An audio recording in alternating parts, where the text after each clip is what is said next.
kinabuhing CF. Inspired by Bernadilla Mora. Sa kabuntagon, sugod na pud kinabuhi nga puno sa paningkamot ug tinguha, alang sa kaugmaon, alang sa komunidad, kini ang kinabuhing CF.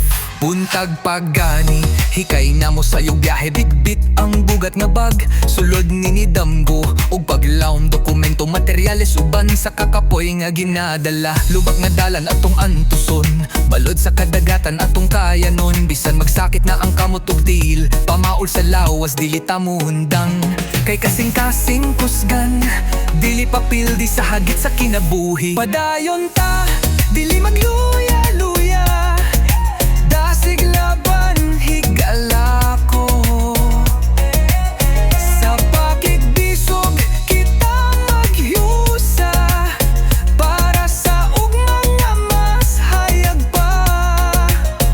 Sa Ginoo isalig ang tanan, gamita kusog nga anaa kanimo. Ang pangandoy atong kapoton, sa paningkamot kadaugan makabot ang tanan. Kini nga atong pagserbisyo, dili masukod sa ihap o kwenta. Kalipay makita sa komunidad nga hinay-hinay ng mitubo, milambo misidlak. Lumad Bisaya walay pili, kinsa mang nanginahanglan natong duwalan suportahan. Sa pakigbisog kita maghiusa, kakugi-ugog mama oy atong puhunan. Bisan kapoy, bisan lisod, dili ta mundang sa pagpaningkamot, kay kabalota ang atong gihimo, maghatag og kausaban sa kalibutan. Padayon ta, dili magluya-luya, dasig laban higala ko. Sa pakigbisog kita maghiusa, para sa ugmang nga mas hayag pa. Huwag ko yun pahulay lang dayon, padayon lang.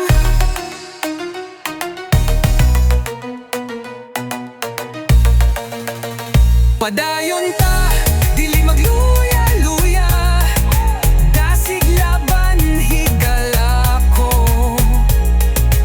Sa pakigbisog kita maghiusa, para sa ugmang nga mas hayag pa. Kung kapo yun pahulay lang dayon, padayon lang. Sa Ginoo isalig ang tanan, gamita kusog nga anaa kanimo.